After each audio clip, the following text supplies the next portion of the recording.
Assalamualaikum warahmatullahi wabarakatuh. Perkenalkan, nama saya Tania Pratiwi Yuristirani dari Prodi Pendidikan Ekonomi semester 7 Malang. Di sini saya akan menjelaskan tentang materi yang saya dapat dari mata kuliah Manajemen Keuangan tentang nilai waktu uang. Nilai waktu uang saat ini atau hari ini akan berbeda dengan nilai uang 1 tahun yang lalu ataupun 1 tahun yang akan datang. Skala waktu uang saat ini lebih berarti daripada uang masa yang akan datang. Hal ini secara ekonomi didasarkan atas alasan-alasan sebagai berikut. Yang pertama, alasan inflasi, yaitu dengan adanya tingkat inflasi akan dapat menurunkan nilai uang. Yang kedua, alasan konsumsi, yaitu bahwa dengan uang yang sama apabila dikonsumsi saat ini akan memberikan tingkat kenikmatan yang lebih dibandingkan jika dikonsumsi di masa yang akan datang. Yang ketiga, alasan resiko penyimpanan, yaitu bahwa dengan adanya resiko yang tidak diketahui di waktu yang akan datang, maka praktisi nilai uang yang akan datang merupakan jumlah yang cukup besar. Berikut merupakan faktor-faktor yang dapat mempengaruhi nilai waktu uang. Yang pertama, waktu penerimaan atau pembayaran aliran uang. Yang kedua, tingkat inflasi. Dan yang ketiga, tingkat suku bunga. Yang selanjutnya yaitu manfaat dari nilai waktu uang. Yang pertama, untuk menghitung besarnya harga saham dan obligasi. Yang kedua, untuk menghitung besarnya nilai investasi. Dan yang ketiga, untuk menghitung besarnya cicilan hutang ataupun kredit. Bentuk-bentuk nilai mata uang terbagi menjadi dua. Yang pertama yaitu future value. Future value yaitu uang yang ditabungkan atau diinvestasikan hari ini akan berkembang atau bertambah besar karena mengalami penambahan nilai dari bunga yang diterima. Besarnya nilai masa depan uang yang Anda tabung atau diinvestasikan hari ini akan tergantung pada yang pertama, besarnya dana yang Anda investasikan, yang kedua, tingkat suku bunga atau retur dari investasi Anda, dan yang ketiga, lamanya dana tersebut akan diinvestasikan. Bentuk yang kedua yaitu present value. Present value dapat diartikan sebagai nilai sekarang dari suatu nilai yang akan diterima atau dibayarkan di masa yang akan datang. Proses untuk mencari present value disebut sebagai proses diskonto. Tingkat bunga diskonto atau the discount rate adalah bunga yang dipergunakan untuk menghitung nilai sekarang dari nilai yang ditetapkan di masa mendatang. Yang selanjutnya yaitu interest and compound interest. Bunga atau interest adalah suatu hasil yang diterima dari uang yang diinvestasikan. Compound interest adalah bunga yang diterima dari investasi yang berasal dari bunga suatu investasi sebelumnya. Yang selanjutnya yaitu konsep bunga. Yang pertama, suku bunga atau suku bunga tetap atau tunggal. Bunga hanya dihitung dari pokok uang dan besarnya pokok uang dan tingkat bunganya sama pada setiap waktunya. Yang kedua, suku bunga majemuk. Bunga dihitung dari pokok uang dan bunga yang diperoleh dari periode sebelumnya. Asumsi dasar bunga yang diperoleh pada periode sebelumnya tidak diambil atau dikonsumsi tetapi diinvestasikan kembali. Yang selanjutnya yaitu anuitas. Anuitas merupakan serangkaian pembayaran atau penerimaan sejumlah uang yang besarnya sama untuk setiap periodenya pada tingkat bunga tertentu. Yang selanjutnya yaitu laporan keuangan. Laporan keuangan adalah catatan informasi keuangan suatu perusahaan pada suatu periode akuntansi yang dapat digunakan untuk menggambarkan kinerja perusahaan. Dalam standar akuntansi keuangan, khususnya PSAK nomor 2, disebutkan bahwa laporan keuangan merupakan bagian dari pelaporan keuangan. Laporan keuangan yang lengkap biasanya meliputi laporan neraca, laporan laba rugi, laporan perubahan posisi keuangan atau laporan arus kas atau laporan arus dana, catatan dan laporan lain serta materi penjelasan yang merupakan bagian integral dari laporan keuangan. Menurut Sofyan Syafri Harahap, Laporan keuangan menggambarkan kondisi keuangan dan hasil usaha suatu perusahaan pada saat tertentu atau jangka waktu tertentu. Menurut Martono dan Agus Harjito, laporan keuangan merupakan ikhtisar mengenai keadaan keuangan suatu perusahaan pada suatu saat tertentu. Jadi, dapat disimpulkan laporan keuangan merupakan catatan informasi keuangan dalam perusahaan tertentu untuk menggambarkan kondisi keuangan dan keadaan keuangan suatu perusahaan tersebut.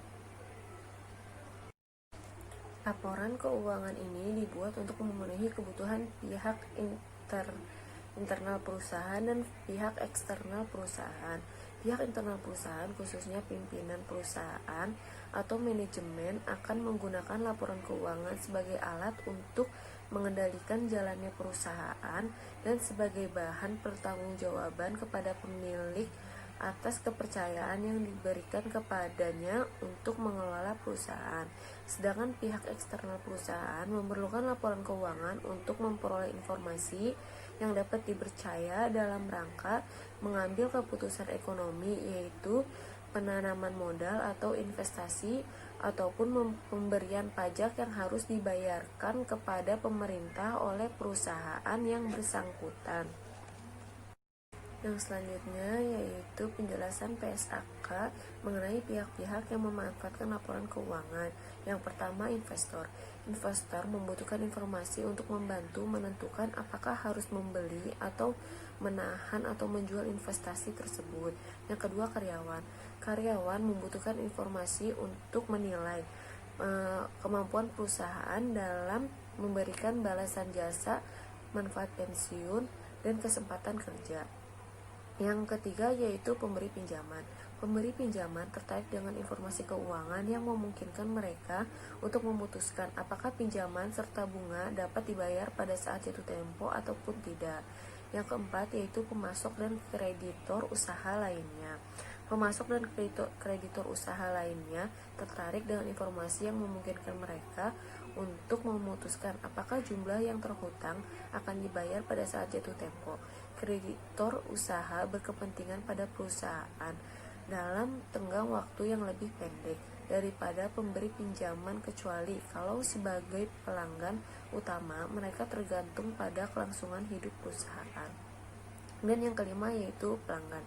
Para pelanggan berkepentingan dengan informasi tersebut untuk melihat kelangsungan hidup perusahaan, terutama kalau mereka terlibat dalam perjanjian jangka panjang ataupun tergantung pada perusahaan.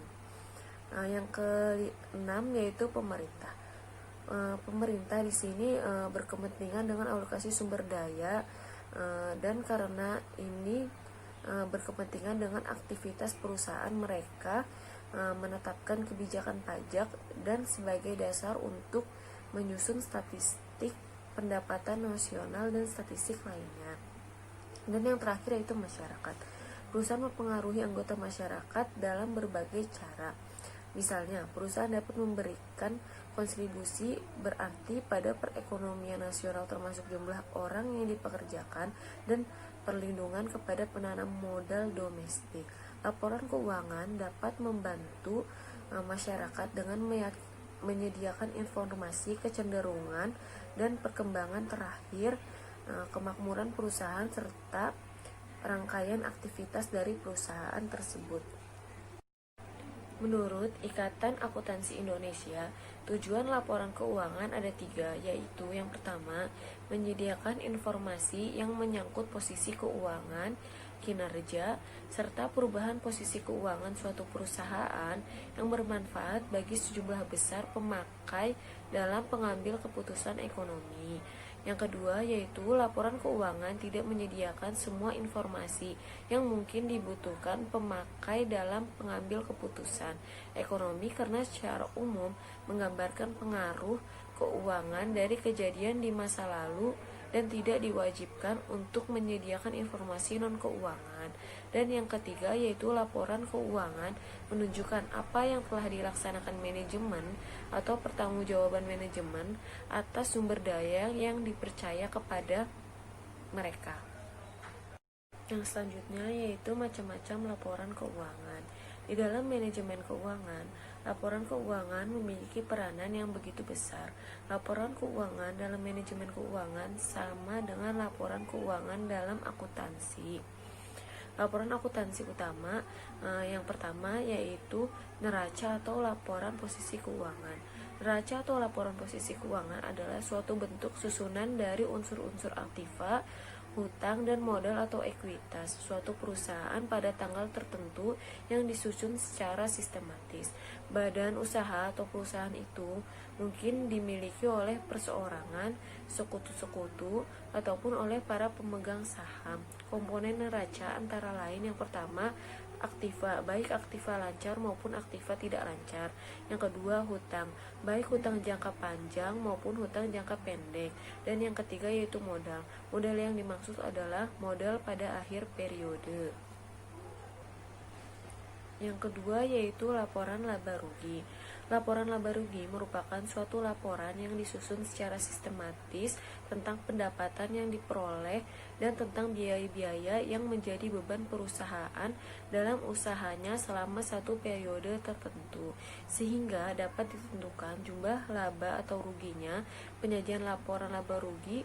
Perhitungan laporan laba rugi dilakukan sebagai berikut. Yang pertama, harus memuat secara terperinci unsur-unsur pendapatan dan beban. Yang kedua, disusun dalam bentuk urutan ke bawah. Yang ketiga, harus dipisahkan antara hasil dari bidang usaha lain serta pos luar biasa. Yang ketiga yaitu laporan perubahan ekuitas atau modal. Laporan ekuitas atau modal merupakan laporan yang menggambarkan akibat adanya selisih penghasilan dengan biaya dan unsur-unsur lainnya. Misalnya tambahan investasi atau additional investment atau pengambilan withdrawals. Dan yang terakhir yaitu laporan arus kas. Laporan arus kas adalah suatu laporan yang menyediakan informasi mengenai penerimaan kas dan pengeluaran kas oleh suatu entitas selama periode tertentu. Sekian penjelasan yang dapat saya berikan, kurang lebihnya mohon maaf. Wassalamualaikum warahmatullahi wabarakatuh.